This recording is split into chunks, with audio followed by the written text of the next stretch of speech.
Deus não se deixa escarnecer e a sua reputação não poderá ser quebrada por humano coração.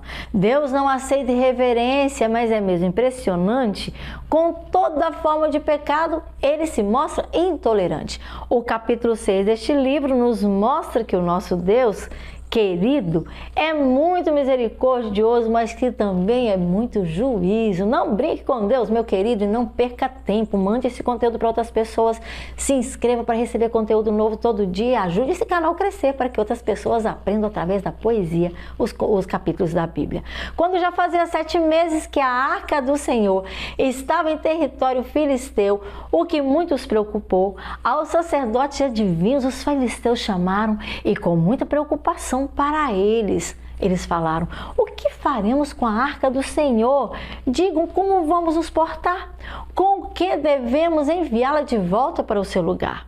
Então eles responderam: se vocês a devolverem, não deixe de junto mandar não a barca vazia, mas uma oferta pela culpa precisa sim acompanhar. Então vocês serão curados e também vocês saberão porque não tem afastado de vocês a sua forte mão. E os filisteus perguntaram: que oferta pela culpa deveremos enviar? E eles responderam: 5 tumores de ouro e 5 ratos de ouro. Vocês deverão contar, de acordo com o número de filisteus que entre nós estão hoje a governar, porque foi esta praga que atingiu essa gente e todos os seus governantes. Então sejam diligentes. Façam imagens dos tumores e dos ratos que o país está assolando, e glória ao Deus de Israel vocês deverão também estar prestando. Talvez sobre vocês e sobre seus deuses de sua mão, vocês sejam aliviados.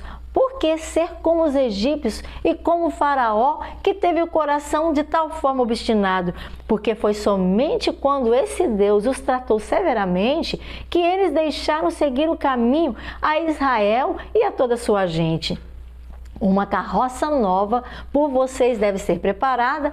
Coloquem 2 vacas que deram cria e que julgo nunca tenham usado. Amarrem as vacas na carroça de maneira bem natural, mas afastem delas os bezerros e deixem os bezerros bem presos no curral. Então coloquem sobre a carroça a arca do Senhor e ponham os objetos de ouro numa caixa, que para isso se preparou e que para extinguir a culpa, para isso também se determinou.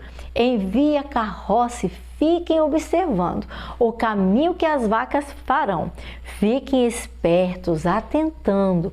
E se forem para Bet-Semes, o seu território, então foi o Senhor que toda essa desgraça sobre nós colocou. Mas se a vaca não for, nós saberemos então que o que nos ocorreu foi por acaso e que não foi Deus com sua mão. E assim eles fizeram. As 2 vacas eles pegaram, as vacas que tinham dado cria, e a uma carroça nova amarraram. E no curral os seus bezerros, os filisteus ali deixaram. E na carroça junto dela colocaram a arca do Senhor com os ratos de ouro, representações de tumor. E então as vacas para Bet-Semes foram diretamente, mantendo-se na estrada e mugindo por todo o seu caminho, sem ser guiados por ninguém, sem ser guiados por nenhuma gente. Nem para a direita e nem para a esquerda, aquelas vacas se desviaram. Os governantes as seguiam até a fronteira e a tudo isso notaram.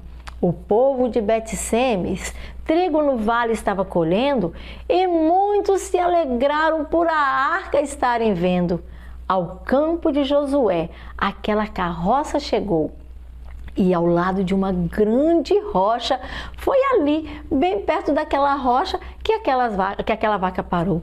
Então cortaram a madeira da carroça e as vacas eles ofereceram em holocausto ao Senhor.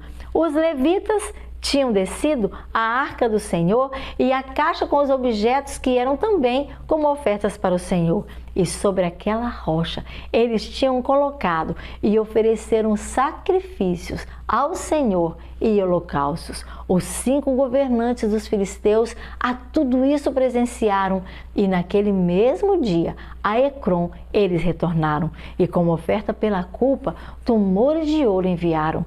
Um por Asdod, outro por Gaza e outro por Ascalon, um outro foi por Gate mesmo, e ainda outro por Ecrom. E conforme o número de cidades, por causa dos seus habitantes, foram enviados ratos de ouro, de acordo com os 5 que governavam, tanto as cidades fortificadas como as que nos campos estavam. A grande rocha sobre a qual puseram a arca do Senhor, uma testemunha é, lá no campo de Josué, dos atos visíveis do grande Deus e Senhor. Alguns homens de Bet-Semes, por Deus, foram castigados. Ele matou 70 homens, porque para dentro da arca eles tinham olhado, e por causa da matança que o Senhor fizera, aqueles homens choraram. E os homens de Bet-Semes, uns aos outros, perguntaram: quem na presença do Senhor poderá permanecer? Pois esse Deus é santo. O que é que nós poderemos então fazer? Para quem enviaremos a arca? Quem de nós vai a afastar? Então enviaram mensageiros a Kiriat-Jearim para ele solicitar. Os filisteus devolveram a arca do Senhor, venham aqui para levar. Nós vemos aqui, meus queridos, que um povo de Deus que também não estava preparado para receber a arca. Alguns homens morreram porque Deus é santo.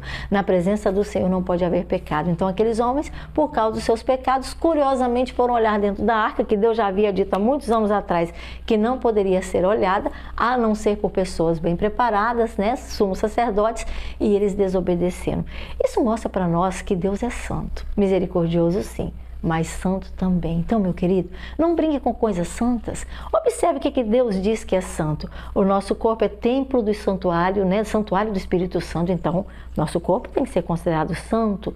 O dízimo é santo, não pegue o dízimo, devolva ao Senhor. O sábado é um dia santo, precisamos também guardá-lo. A casa do Senhor, onde nós vamos adorar, é um local santo.